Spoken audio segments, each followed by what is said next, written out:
तुम्हाला माहिती आहे का, हिटलर जपानला कधीच गेला नव्हता, कारण नाझी जर्मनीचा स्वतःचा ॲटॉमिक रिसर्च प्रोग्राम होतं. पण रिसोर्सेस अभावी ते अमेरिकेच्या मॅनहॅटन प्रोजेक्टच्या मागे होते. जपान पण या प्रोजेक्टमध्ये इनिशियल स्टेजला होता आणि युके हा मॅनहॅटन प्रोजेक्टचा अविभाज्य भाग होता. त्यामुळे चर्चिल हा जर्मनीला टेक्निकली ॲडव्हान्स होण्यापासून रोखत होता. ट्रेलर बद्दल बोलण्याआधी या गोष्टी सांगणं खूप गरजेचं होतं, कारण की हिटलर आणि चर्चिल या दोन व्यक्तींच्या भोवती ही कथा गुंफण्यात आली आहे. ती पूर्णपणे काल्पनिक आहे आणि ती विनोदी पद्धतीने दाखवण्यात आली आहे. त्याला सटायर कॉमेडी म्हणतात. वेल, त्याबद्दल आपण समोर डिटेलमध्ये बोलूया. तर मुक्काम पोस्ट बोंबिलवाडी हे नाटक 2001 मध्ये आलं होतं, जे परेश मोकाशी यांनी बनवलं आणि आता तेच यावर सिनेमा घेऊन येत आहेत. आणि जशा ट्रेलर कडून अपेक्षा होत्या तसाच हा ह्युमर आणि कॉमेडीने भरला आहे. मराठीमध्ये हा खूप युनिक आणि फ्रेश कॉन्सेप्ट आहे. सर्वात आधी तर प्रशांत दामले यांना हिटलरच्या भूमिकेमध्ये पंचेस मारताना बघूनच खूप मजा येते. नाझी पार्टीचा सिम्बॉल असलेल्या टॉवेल सोबत त्यांची दाढी करताना एंट्री होते. यापेक्षा हिलेरियस अजून काय असू शकतं. त्यात आनंद इंगळे या चर्चिल ते डायजेस्ट होत नाहीत पण सुपर्ब आहेत. तर जपानच्या प्रवासात हिटलरचं मी 262 हे प्लेन क्रॅश होतं आणि तो बोंबिलवाडीमध्ये अडकतो. तर तिथली नाटक करणारी ग्रामस्थ, ब्रिटिश इंडियाचे पोलीस एकामागून एक याच्यामध्ये कशा प्रकारे अडकत जातात हे यामध्ये दाखवलंय. 2 मिनिटं 16 सेकंडचा ट्रेलर खूप स्मार्टली एडिट केलाय. मूवीच्या थीम बद्दल बऱ्याच जणांना माहिती आहे, कारण की यावरती नाटक येऊन गेले आणि पब्लिक डोमेन मध्ये पण याबद्दल माहिती अवेलेबल आहे.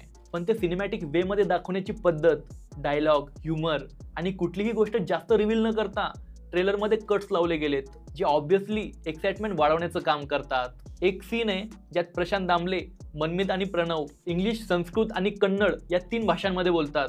तर तो या ट्रेलर मधला सर्वात फनी सीन आहे. प्रशांत दामले यांच्याबरोबरच प्रणव आणि मनमित या दोघांची कॉमिक टायमिंग एकदम अचूक वाटतेय. आणि गीतांजली कुलकर्णी यांचे मोजून 2 ते 3 डायलॉग आहे आणि त्यामध्येच त्यांनी पूर्ण ट्रेलर खाऊन टाकलाय. आनंद इंगळे यांना जास्त काही दाखवलं नाही यामध्ये, पण हिटलर आणि चर्चिल या दोघांना एका फ्रेम मध्ये बघणं खूप मजेदार राहील. जर तुम्ही बारकाईने ट्रेलर बघाल तर तुम्हाला समजेल की बऱ्याच डिटेल्सवर यामध्ये काम केलं गेलंय. फॉर एक्झाम्पल, सुरुवातीलाच चर्चिलचा एक सीन आहे ज्यामध्ये त्याच्या पाठीमागे ॲम्युनिशन बॉक्स असतो. त्यावर सर्वच प्रकारच्या डिटेल्स दिलेल्या असतात.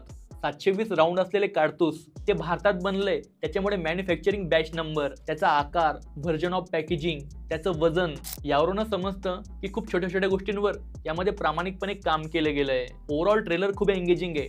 मराठीमध्ये खूप दिवसानंतर मनापासून कौतुक करावा असा ट्रेलर आलाय.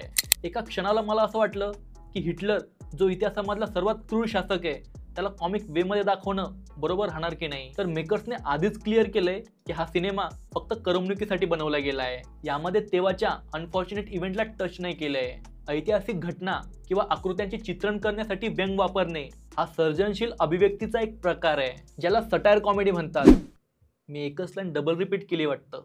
एनिवे, म्हणजेच जिथे व्यक्तींच्या दोषावर किंवा चुकीच्या गोष्टींवर व्यंगात्मक पद्धतीने टीका केली जाते, या गोष्टीला व्यवस्थित हँडल केलं तर ह्युमर आणि हिस्टोरिक कॉन्टेक्स्टला चांगल्या प्रकारे ब्लेंड केलं जाऊ शकतं. जर इतिहासात मागे वळून बघितलं तर या पॅटर्नला फॉलो करून यशस्वी झालेले बरेच सिनेमे आहेत. चार्ली चॅप्लिन यांचा 1940 मध्ये आलेला द ग्रेट डिक्टेटर, यात त्यांनी विनोदी पद्धतीने हिटलर आणि नाझीवादीची थट्टा केली होती आणि हे त्या काळासाठी रिव्होल्यूशन आणणारं होतं. टायका वटाटीचा जोजो रॅबिट, ज्यात हिटलरला लहान मुलाचा इमॅजिनरी फ्रेंड म्हणून पोर्ट्रे केलं जातं. द्वेष आणि युद्धावर टीका करण्यासाठी ही स्ट्रॅटेजी वापरली गेली, जे की वर्क पण झालं. हिंदीमध्ये ओ माय गॉड पीके ही या जॉनरची उत्तम उदाहरणं आहेत.